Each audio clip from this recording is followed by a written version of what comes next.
everyone, how's it going?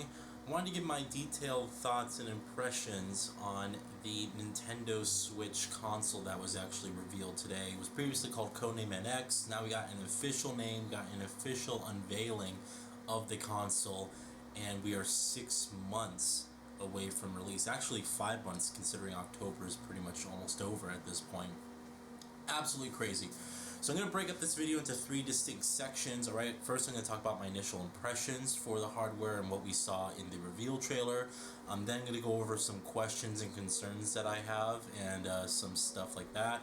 And then for the final segment, I'm going to go over the things that I actually want to see them deliver on, the stuff that I want to see them actually put forth with this system. Alright, so let's get right to it. So to start off, I want to go over the design of the console.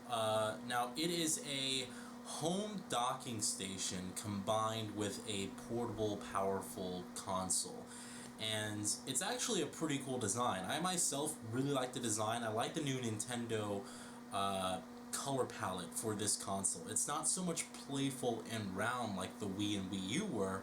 It's more industrial. It looks a little bit more tough. And the way it actually looks pretty well built, to be honest. It looks like it's actually built with some high quality materials. So there's no white color palette, there's no black. It's actually a very industrial, grayed out, actually non-metallic, non-shiny surface, which is fantastic because a lot of the issues that a lot of people had with the consoles coming out is they don't like this shiny plastic because fingerprints get on everywhere. Absolutely no signs of shiny plastic, just a beautiful, nice matte finish in gray. And I personally really like the design. I think it looks really good. The docking station looks pretty good. The actual portable console itself looks pretty good, and I am really interested in seeing the other different design aspect with the different ports and stuff like that they have. I think it looks pretty good to start off with. I really do like the design. Now, on top of that, you can actually swap the gamepad out.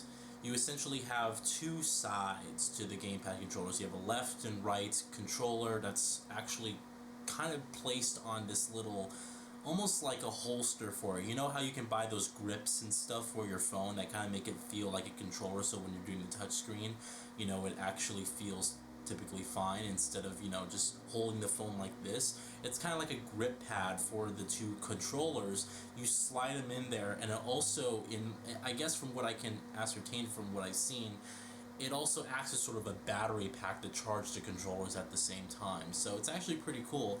I think that the controller, the 2 swappable controllers that they have as an option, I think those are small, a little bit too small, because the actual main controller design is pretty much just a round square with 2, analog grip pads. And so I'm thinking that it may feel a little bit small. Until I've actually held it myself, I don't know, right? It just feels a little bit small to me. It looks a little bit small. But no worries, because they did actually show a full-on gamepad, a traditional gamepad alongside of it. My guess is that you're going to actually have a choice to have between the gamepad, whether you want to play with those swappable analog controllers or you want to transit over to a traditional gamepad style. It is completely up to you. And they actually did show you taking the gamepad with you on the go along with the portable system, so you don't actually have to use the controllers that are attached to the side. So it actually may work out more in favor, may feel more comfortable if they can nail down the Wii U's gamepad's like actual comfortness, and that is a comfortable gamepad considering its sheer size. It feels fine to hold. If they can nail that down for this portable aspect, regardless of how thick or how heavy it is or whatever, if they can nail it down, it actually might be fine. But it's going to come down to their design ergonomics. They did it with the Wii U gamepad. I have confidence that they're going to be able to do it again with the Switch gamepad, but who knows. I myself, just because of the type of style of person I am when it comes to playing games, I may actually opt for taking a traditional controller with me at all times if I were out to go out into the wild and take my Switch with me whenever I wanted to. Interesting title too. In addition to this, the controllers actually have a slight design change as well. Now typically what you had with Nintendo traditional controllers is it'd be a cross between like the Xbox 360 gamepad and the PS3 gamepad. You'd have the symmetrical analog sticks with your buttons on the top of the controller, And it kind of was in the shape of an Xbox gamepad, but at the same time it had like that comfortness with the symmetrical buttons of like a PS3 or PS4 gamepad. That's changed. They actually made it more similar to the Xbox One gamepad, so the analog sticks are asymmetrical, they're now diagonally apart, and then you have the D-pad on the bottom and then your face buttons on top. Whether you love it or hate it is up to you. I personally could care less. I find both the Xbox One and the PlayStation 4 controllers comfort perfectly fine, you know, and I don't have a problem switching back and forth between each controller. It's perfectly fine. So they just changed the design slightly of their controllers. No big deal. It's gonna be fine. I'm actually looking forward to getting my hands on a controller like that and seeing just how it feels, because it looks just like the console. It looks like it's built very well too. Now, in addition to this, they actually showed some of the games, and we got to see Zelda, we got to see Skyrim Remastered, and we also got to see an NBA game of some sorts, and also some new Mario game and some Mario Kart game as well. The games are on cartridges this time, so it's actually very similar to like the 3DS cartridges, which is actually a good thing, because if you come down to it, people think cartridges are like a thing of the past, right? We're not talking about big bulky cartridges here. We're talking about SD card size slots, these little cards right now. And one of the big issues with optical media is the limited space. Now, DVDs hold 8 gigabytes, and we had HD DVDs, which were like 15 or 20, I want to say, gigabytes in size. Then we have Blu-ray discs, which we're using now, and those are 50 gigabytes in size. So the issue with optical media is that limited space, especially when you see games of this generation already using 45, 50 gigabytes with patches that are like 50 to 10, 5 to 10 gigabytes over in size. I mean, when you look at like the Halo Master Chief Collection, that's like an 80 gigabyte game that needs an update to like take up all the other space and all the other requirements, because there's just not enough space on that one Blu-ray disc. So the good thing about these cards is that they actually are very large in terms of size. There's 16, 32, 64, 128 gigabyte cards, and those are fairly common. You know, some of us at home already may have SD cards that go up to 128 gigabytes. In fact, they have micro SD cards of this size that, you know, do 128 gigabytes, 256 gigabytes easily, you know? It's a really cool thing. So I'm actually excited to see, because what's nice about them using cards is that they're not limited by any space requirements whatsoever. And also, some of these cards have now we gotten to the point where technology and the progression of these cards, where it's a slow transfer speed between, you know, memory and objects, a slow read and write speed. Now it's actually up to par with some really fast-paced encoding, and so you're not really looking at a bottleneck here like you are with optical media. You're looking at a very expandable and flexible type of type of memory format that can be used for games and media and all this stuff. And I am really excited to see how game developers utilize that extra memory to further enhance the visuals on their game. And this may be because of the extra memory, we may be seeing less patches on games, less day one updates, less issues. Maybe no longer having to install the hard drive, because the read and write speed on the SD cards are much faster than what a Blu-ray disc can do. You know, I mean, typically, why the PS4 and the Xbox One have to install discs to the hard drive is because the read speed of the drive is so slow. I believe the PS4 has 8x speeds and the Xbox One is like 6x or something. It's incredibly slow, you know, and especially when you have like a DVD player like I have in my computer who read speeds are like 24, you know, it's ridiculous. So really looking forward to the SD cards use of games. Cases are going to be smaller for games, and it's going to be interesting to see how that goes. But it should work out fairly well. It's going to be easier to move around and, you know, for portable use. Should be good. All right. It was finally unveiled that the Switch, the Nintendo Switch, is going to be running a custom-built Nvidia Tegra processor. Now, previously we had speculation that this was going to be the Tegra 1 or the Tegra X2. And it's not neither. It's none of those. It's a custom-built Tegra processor that Nvidia and Nintendo worked on, And this is really exciting because although the Tegra processor is a mobile chip, what it's able to accomplish when utilized correctly, especially with the graphical demos, is pretty extraordinary, especially for a mobile device. So the APU is going to be interesting to see. I want to know how powerful it is. We don't know the detailed specs on it yet, but if it can get, if it's custom made, that means that for sure we know that it can almost, it has a possibility. I don't want to say for sure, but there's a possibility that it can be up there with the current generation PS4 and the Xbox One. Will it be Xbox Scorpio? Probably not, to be honest. Will it be PS4 Pro? I would say what I would like to see them do is have something that's like in between the PlayStation 4 and the PlayStation 4 Pro. That would be a good base point. It really would. And I think if this Tegra processor is custom made and Nintendo and Nvidia really dumped a lot of money and research into this thing and really tried to go for form factor here, it could really turn out well. It's just how much they want to do it, and also the price of this thing is going to determine how powerful the console really is. If they're shooting for a $400 range, then maybe we can expect something along the lines of PS4 between PS4 Pro. If it's shooting for more like $250, we might be seeing something that's slightly less powerful than the base PS4 and Xbox One. It just depends.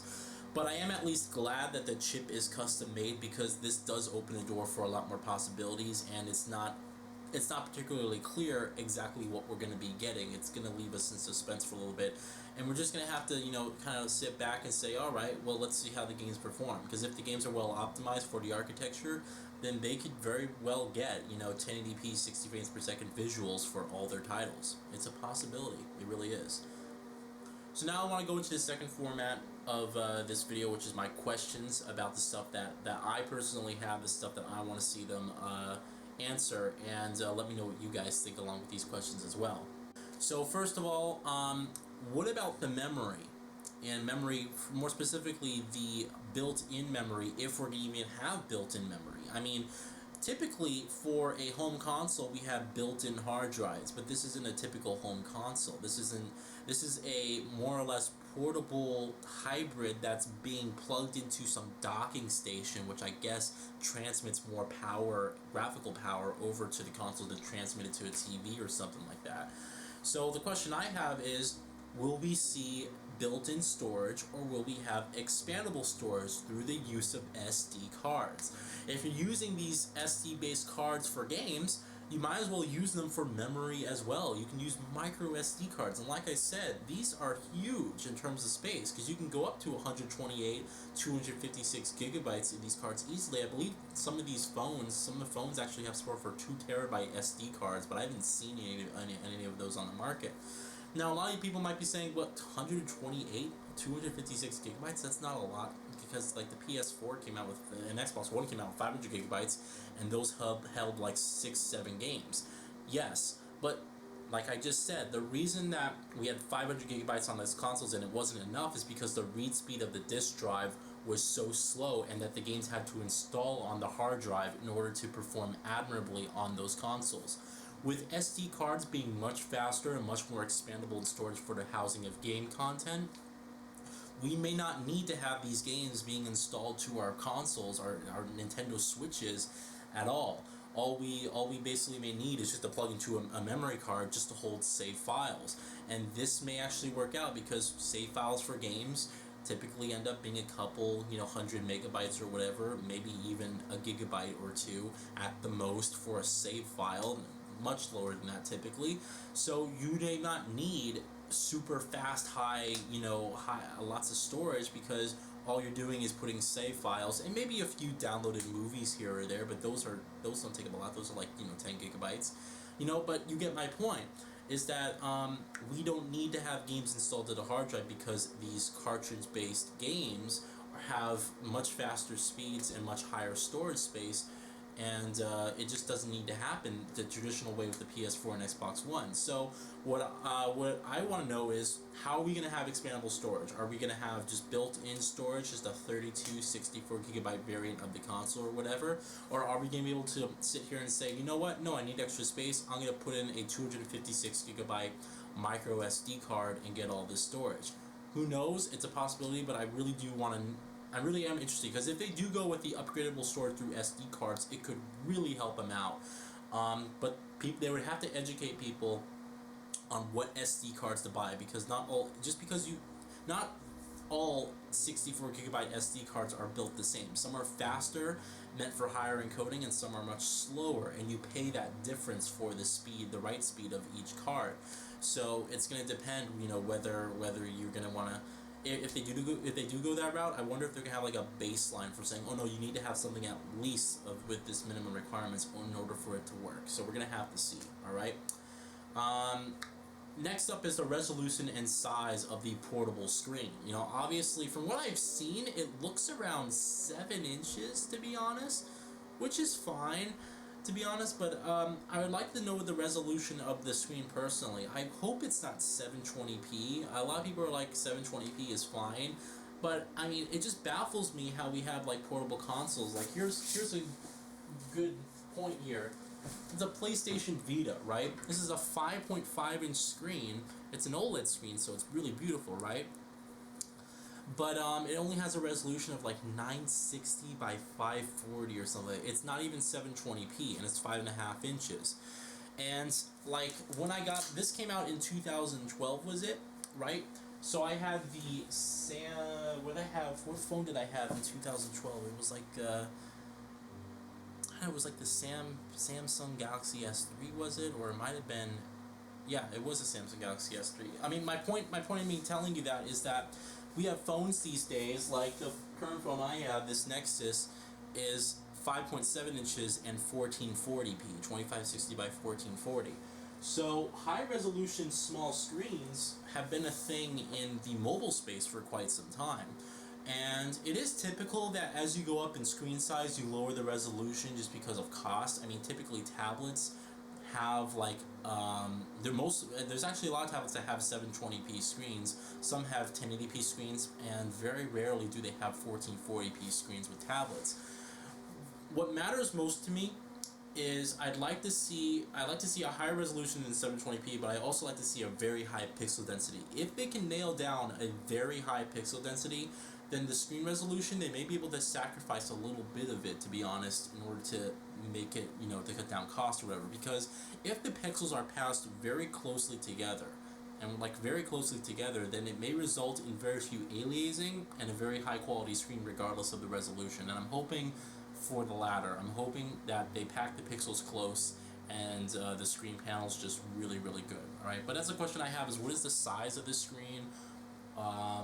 What is the resolution of the screen, things like that, alright? Something else is online connectivity. Nintendo has been very slow in embracing the online aspect of gaming, and whether you like online play or you don't is regardless, because it's such a big part of gaming today, And Nintendo for a long time, they had with the Wii U, the, Nintendo, whatever they wanted to call it, the Wii network, whatever. And they had the Mii's there, and then you had your online gamer tag, and that was like, okay, but it never took off. So, especially if they're really trying to go at it here with an interesting concept, and it is an interesting concept, the Nintendo Switch, if they really are trying to go at it here, they need to go with a great online infrastructure. Rent Amazon servers, for God's sakes. I don't care what you have to do, just get the Nintendo network to work. The Nintendo network needs to be good, And also, a question I have is, what about portable Wi-Fi? Obviously we're probably going to have some form of portable Wi-Fi. I mean, I would think that's just basic, right, to have portable Wi-Fi with our gamepad. But I want to see it support wireless AC, because that's honestly the new standard these days. A lot of people have wireless, and still I have an AC router that's actually been in my closet for the past couple months. I've been waiting to install it until I get this new bookshelf here. But wireless AC just brings up dramatic speeds and much better wireless coverage. So I'd like to see the tablet itself support wireless AC. And here's an idea: pick up where Sony failed and partner with a network company like T-Mobile or whatever, and get 4G LTE on the go. I mean, as you know, guys know previously, the PlayStation Vita could connect to AT&T through 3G wireless, but it was 3G and it was AT&T. So you had slow network speeds and very bad coverage over. But with 4G LTE being a a very good network, and it's very fast, and you can get really good download speeds, and with T-Mobile now being ranked as having the fastest speeds available, at least in the U.S., I think that they could really do well and partner up with not only T-Mobile but a variety of different mobile towers or whatever. I mean, you can even partner up with like Google's Project Fi network and do something with them as well. I mean, the possibilities are endless. But I would really like to see 4G LTE being put onto the wireless portion of the console. And it'd be like a cool monthly fee, or like some top-up cards or whatever. It'd be actually pretty cool because it'd be nice to be able to play, maybe not multiplayer games, but to have access to multiplayer content, like being able to send messages to your friends and whatnot. And maybe cool, yeah, you could actually play some multiplayer games on the go if you had a good 4G LTE coverage. But you have to look at the data charge, and because that actually would take up a lot of data in the long run. So it would have to see. It'd be cool if we saw in the future like top-up cards from Nintendo to buy like 4G, LTE coverage and speeds and whatnot. That'd be pretty cool. All right. Next up is battery life. I want to know how big the battery is, because obviously you have two things to charge. You have the screen itself, and you have the controllers that you bring alongside with it. So battery life is the main concern. I want to know how big the battery is. Hopefully it is big and hefty, and I'll talk about what I want to see, how big the battery is, in the next portion of the video. So now that we're moving on into what I want to see, alright, this is going to be pretty cool. I want to see SD cards used for storage. I obviously said this in my last portion, but I really do want to see that. I think it'd be cool. It'd be really awesome to have this extra, not this extra, but I guess this standard format being used for game console storage. And Nintendo in the previous past has actually supported SD cards for Nintendo Wii and Wii U, so it only makes sense that they would support it here for the Nintendo Switch. Be pretty cool, alright? The screen resolution and the size of the portable screen, like I said, I want to see at least 7 inches, and I want to see at least 900p. And on top of that, I want to see an OLED panel. It would help out in such a long run with the battery life if Nintendo went with an OLED panel for the portable screen. Not only would it help out with battery life, but it would improve image quality. You get better, accurate, more saturated colors along with the most perfect blacks possible.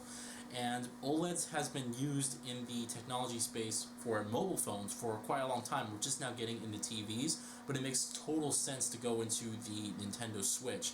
And if I may remind you guys, with the PlayStation Vita, that too, the first generation at least, used an OLED panel, and my god, like, I still would never want to get the new PlayStation Vita, the PlayStation Vita redesign, just because it uses a standard LCD IPS panel. It doesn't look as good as in comparison. The colors aren't as saturated and whatnot, and it's just it's not as accurate, and the blacks are not as deep.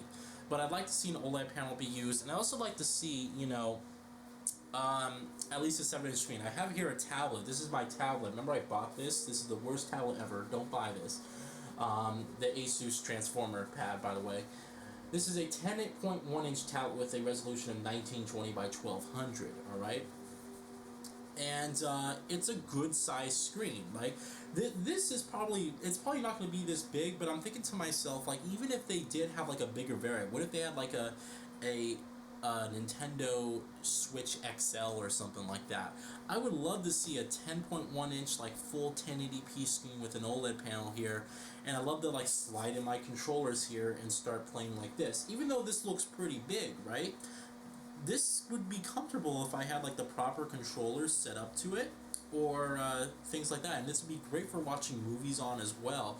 So it probably won't be that big. I'm guessing it'll be around 7 inches in complete honesty, but it'd be nice to see bigger size displays in the future coming to the Nintendo Switch, maybe years down the line. That'd be pretty cool. I would like to see that, alright? AC Wi-Fi, make sure you get that in. That'd be pretty cool. And I'd like to see 4G LTE too. I think they could really utilize that. It'd be pretty awesome to have that internet wherever you go, at least wherever you have good coverage. I want to see at least a 6,000 milliamp hour battery used for the tablet portion on the go.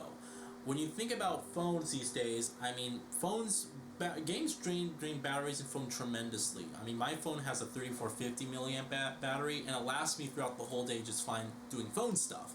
But we're talking about playing games here, and I want to see at least a 6,000 milliamp hour battery with, and this is cool, USB-C fast charging.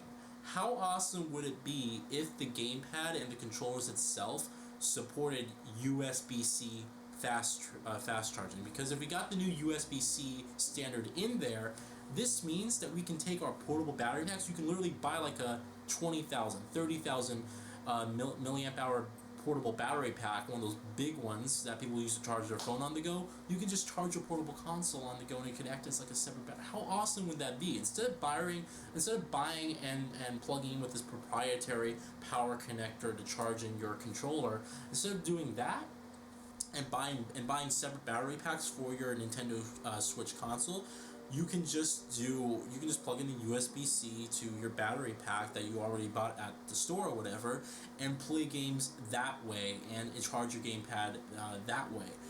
That would be pretty awesome. Please, Nintendo, support USB-C with fast charging. It could really just help out, and it'd be awesome, because now people could go to the store and actually buy these huge battery packs, regardless of brand, regardless of size, and still charge their Nintendo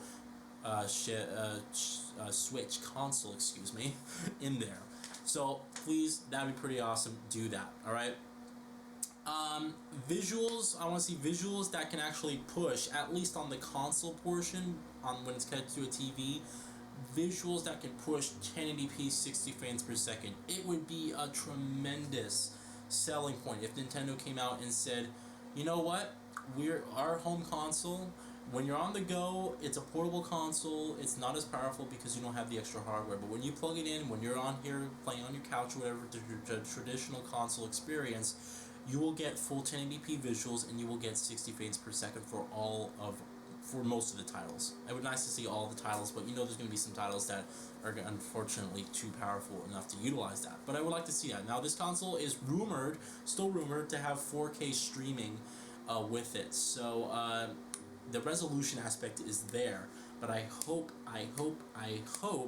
that it'd be pretty awesome to see them do 1080p 60 frames per second, at least for when it's connected to a TV or like the home consoles and stuff. That'd be a pretty good selling point. I think a lot of people would actually jump ship from their PS4 or Xbox One, go over to Nintendo, because they're like, I can get 1080p 60 frames per second for most of the games that come out, and all I have to do is get a Nintendo console. This is great. People want that 60 frames per second. They really do. So it'd be cool if Nintendo delivers on that.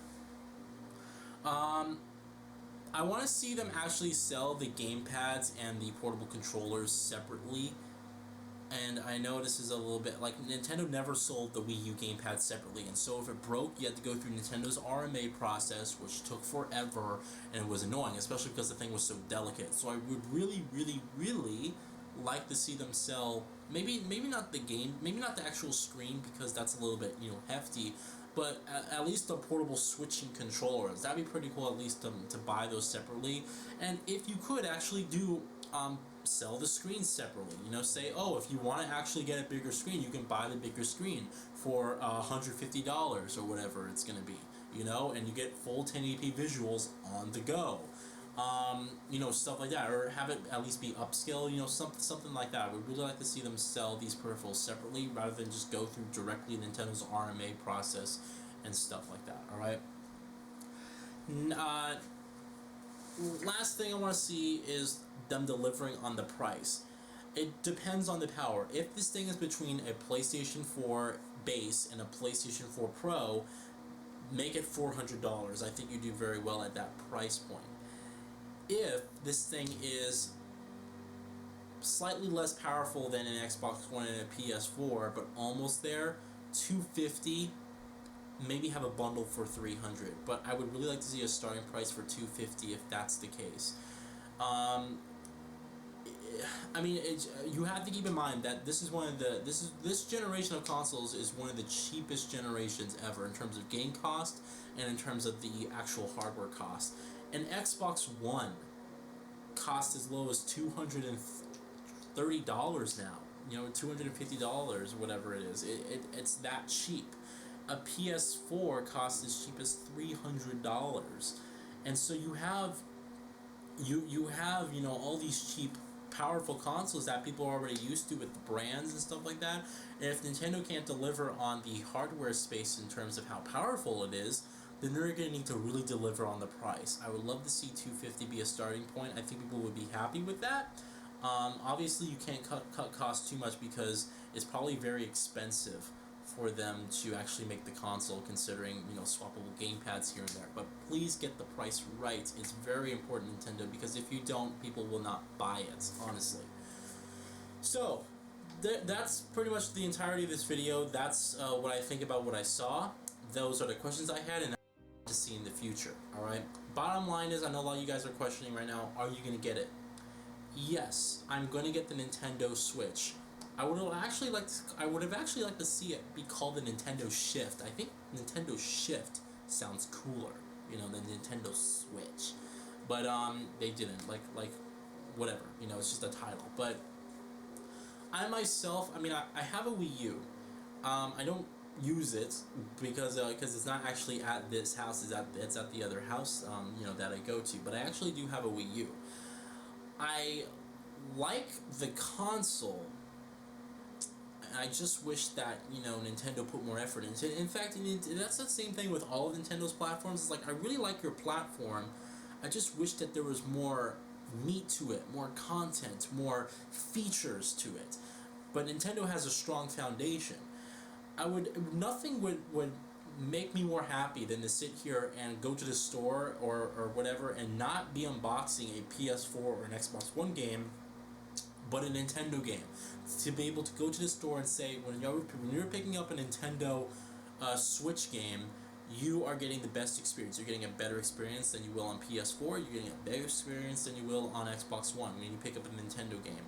I would love to see them do that. It'd be pretty awesome. It'd be a cool switch to this industry, no pun intended, if Nintendo actually went that route and actually created this, you know, had an Nvidia tegra chip in there, but it was powerful enough to really hold on its own, and it delivered the best experience for what it did. That'd be really, really cool.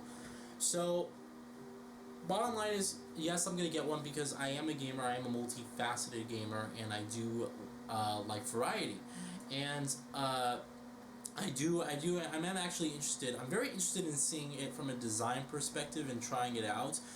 Whether or not Nintendo's really gonna deliver on it, we don't know. But I do know this, is that I am gonna be there day one to at least get the console, and I hope to God that it actually delivers and it actually does end up being a very good investment for me, not only as a gamer, but for Nintendo as a company. Because if this console fails, it is very unsure about the future of Nintendo as a whole. The Wii U was a disaster. It was a complete failure, and it was scary how bad it sold. It honestly was. No one buys it, and to be honest, I work in retail. No one's buying that platform. We have like a game shelf system for Wii U games, and the majority, if not half, pretty much of those slots are completely empty with no games in there. There's just no games to put out for the Wii U, and it's pretty sad. So I really want to see Nintendo really hit a home run with this. I really like the design of its portable aspect. I think it's really cool and it's really interesting, and it really grabs my eye. I just really hope that they can deliver on the hardware front and on the content part. There's a lot of third-party support that was announced for it already, but I want to see more, and I want to see those gameplay experiences that are on PS4 and Xbox One actually turn out to be much better, if not at least on the same level, if playing on the Nintendo Switch. I keep wanting to say Shift, but we'll say Switch. Alright, that's it. Let me know what you guys think. Very interested to hear what your thoughts are, and I will talk with you all later. Have a good one.